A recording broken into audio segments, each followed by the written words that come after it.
نحمده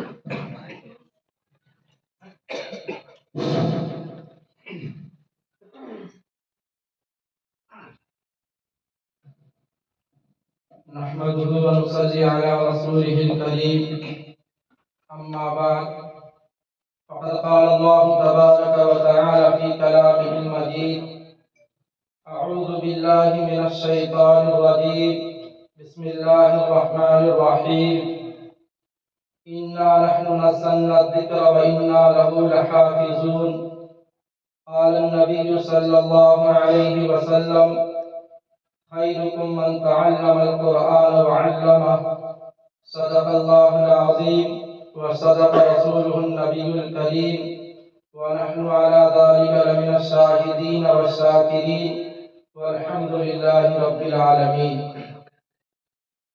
محترم اساتذہ کرام اور عزیز طلبہ، اللہ رب العزت کا بہت فضل و کرم ہے اور اس کا احسان عظیم ہے کہ اس ذات نے ابھی ہم سب کو ایک بابرکت مجلس میں بیٹھنے کی توفیق عنایت فرمائی۔ جیسا کبھی آپ حضرات نے محسوس بھی کیا ہوگا، یہ جو مجلس ہے یہ ختم قرآن کی مجلس ہے۔ آج کی اس مجلس میں اپنے اس مدرسہ صدیقیہ اولہمپور خدائی باغ ضلع سارن چھپرا بہار کے شعبہ حفظ کے طالب علم عزیزم محمد ندیم صلی اللہ علیہ وسلم نے اپنے قرآن کا حفظ یعنی اس کا آخری سبق سنایا ہے، جسے ابھی ہم حضرات نے اور آپ عزیز طلبہ نے بھی سنا، محسوس کیا۔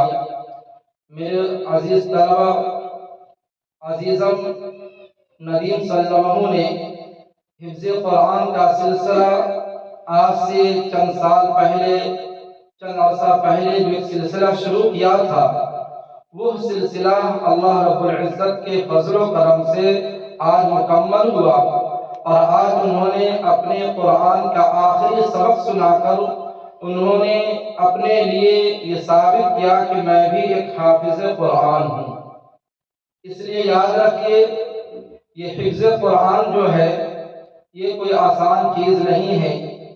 حفظ قرآن کے لیے اللہ تبارک و تعالی ہر ایک کے سینے کو نہیں چنتا ہے، ہر ایک کے قلوب کو منتخب نہیں کرتا ہے، بلکہ اللہ رب العزت انہیں سینے کو اور انہیں قلوب کو منتخب کرتا ہے جو پاک اور صاف ہوتا ہے، اور جو سینہ، جو قلوب اس قرآن کریم کے اٹھانے کی طاقت بھی رکھتا ہو، صلاحیت بھی رکھتا ہو۔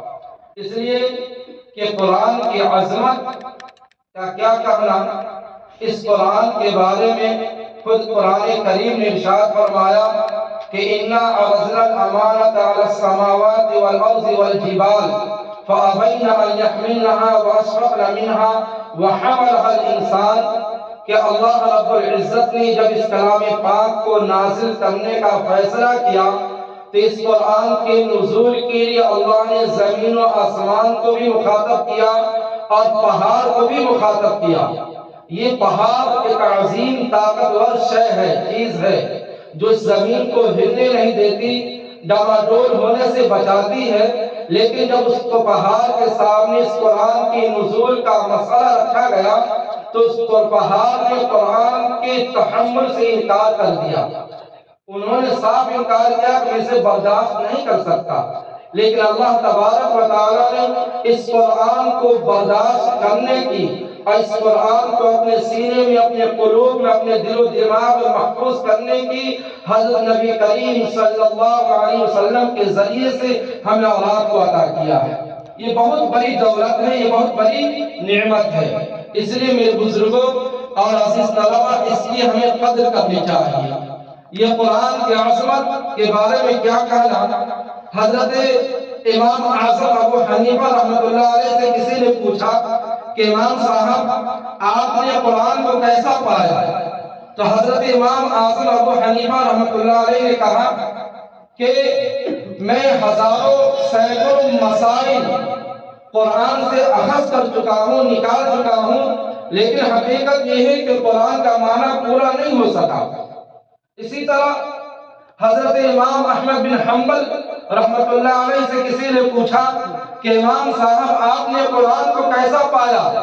تو حضرت امام احمد بن حنبل رحمۃ اللہ علیہ نے جواب دیا کہ یہ قرآن اتنا آسان ہے کہ آج 8 سال 10 سال 12 سال کا بچہ بھی اپنے سینے میں اس قرآن کو محفوظ کر لیتا ہے۔ اس سے اندازہ لگائیے کہ یہ قرآن کتنا آسان ہے۔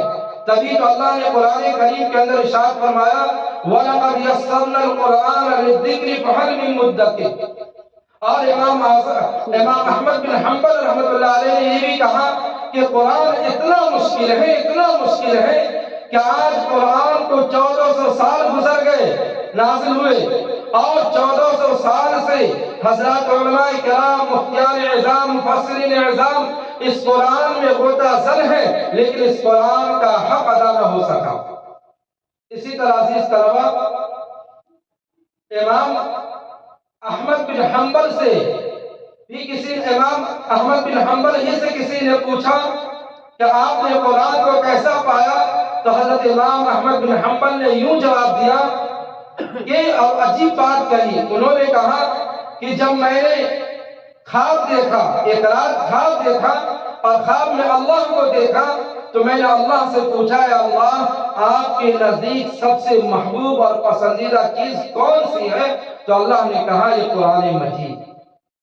اب اندازہ لگائیے یہ قرآن کتنی عظیم شے ہے اور کتنی بابرکت کتاب ہے۔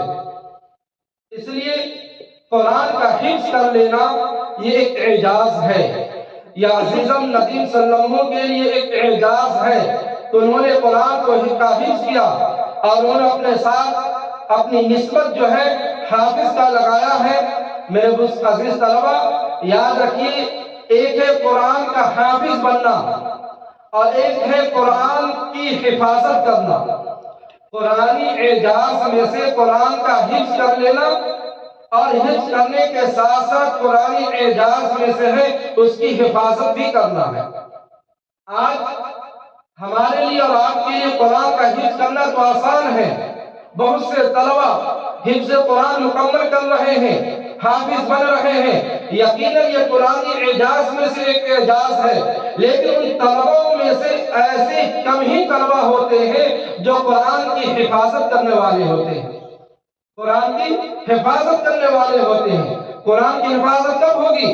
جب قرآن کے 30 پاروں کو ہم اپنے سینوں میں محفوظ رکھیں گے، ہم اس قرآن کے 30 پاروں کو یاد رکھیں گے، ہم اس قرآن کے 30 پاروں کو برجستہ کہیں بھی سنانے کے لیے تیار رہیں گے، تب جا کر کے قرآن کی حفاظت کا مسئلہ سامنے ہوگا۔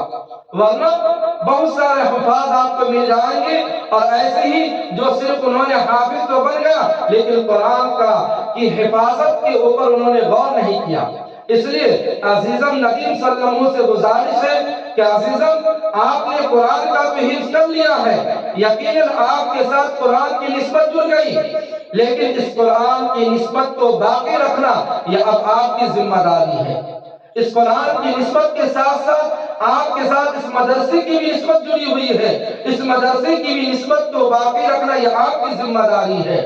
آپ تو حافظ بن گئے لیکن آپ کے ساتھ ساتھ آپ کے اساتذہ کی بھی نسبت جڑی ہوئی ہے، اس کو باقی رکھنا یہ آپ کی ذمہ داری ہے۔ آپ حافظ تو بن گئے ہیں لیکن آپ کے ساتھ ساتھ اب آپ کے ماں باپ کی بھی نسبت جڑ گئی ہے کہ فلاں کے لڑکے فلاں کے بیٹے حافظ قرآن ہیں۔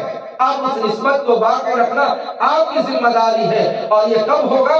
جب آپ 30 پاروں کو قرآن کے 30 پاروں کو اپنے سینے میں محفوظ رکھیں گے اور اس کو سننے سنانے کے لیے تیار ہوں گے، تب جا کر آپ کیا ہے ان تمام نسبتوں کی قدر کرنے والے ہوں گے۔ میرے عزیز طلبہ، یہ قرآن کا عظیم دولت ہے، یہ عظیم شے ہے، اس کا حاصل کرنا آسان نہیں ہے۔ اسی قرآن کے 30 پاروں نے ہمیں یہ سکھایا ہے کہ اگر قرآن ہمارے سینوں کے اندر ہے تو ہماری زندگی سنور جاتی ہے۔ کسی نے اما عائشہ صدیقہ رضی اللہ تعالی عنہ سے پوچھا کہ عائشہ صدیقہ رضی اللہ تعالی عنہ مجھے بتلائیے کہ حضور کے اخلاق کیسے تھے؟ تو اما عائشہ نے کہا نا کہ کیا تم نے قرآن نہیں پڑھا؟ کان خلقہ القرآن، یہ حضور جو ہے یہ قرآن کے اخلاق ہی تو ہے. یہ قرآن ہے، ایک حضور کی ذات ہے. حضور کی ذات یہ سراپا قرآن ہے. حضور کے اخلاق سراپا قرآن ہے. تب کسی نے اپنی تخیل میں کہا کہ یہ قرآن بھی بالا ہے، یہ حضور بھی بالا ہے، قرآن بھی نرالا ہے، یہ حضور بھی نرالا ہے، یہ قرآن بھی سچا ہے، یہ حضور بھی سچا ہے، یہ قرآن بھی حسین ہے، ادھر حضور بھی حسین ہے، یہ قرآن بھی بے عیب ہے، تو حضور پاک صلی اللہ علیہ وسلم کی ذات بھی بے عیب ہے. فرق یہ ہے کہ یہ قرآن کے 30 پارے حسین ہے، تو ادھر حضور کی نظار حسین ہے. فرق یہ ہے کہ یہ قرآن کی صدر کالی ہے، تو ادھر حضور کی زلفیں کالی ہے. فرق یہ ہے کہ جو قرآن کو پڑھتا ہے وہ قاری کہلاتا ہے، اور جو حضور کو دیکھتا ہے وہ صحابی کہلاتا ہے. اس لیے میرے بزرگوں اور عزیز طلبہ، قرآن کی عظمت بے شمار ہے، بے شمار ہے.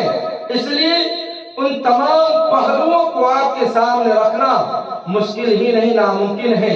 اس لیے ہم اب اپنی بات کو مکمل کرتے ہیں اور آپ طلب عزیز سے یہی گزارش کرتے ہیں کہ آپ بہت ہی خوش نصیب ہیں کہ اللہ تبارک و تعالی نے آپ کے سینوں کو حفظ قرآن کے لیے منتخب کیا ہے. آپ حفظ قرآن کے لیے منتخب ہوئے ہیں، منتخب کیے گئے ہیں. اس لیے آپ اس وقت کو اور اس نعمت کو غنیمت سمجھیے اور قرآن کے حفظ کے لیے اپنے آپ کو لگا دیجئے. بالکل اس میں اپنے وقت کو صرف کیجئے. یقیناً ایک دن ایسا آئے گا کہ کامیابی آپ کی قدم چومے گی. اللہ تبارک و تعالیٰ سے دعا ہے کہ اللہ رب العزت ہم لوگوں کو کہنے اور سننے سے زیادہ عمل کی توفیق مرحمت فرمائے. آمین.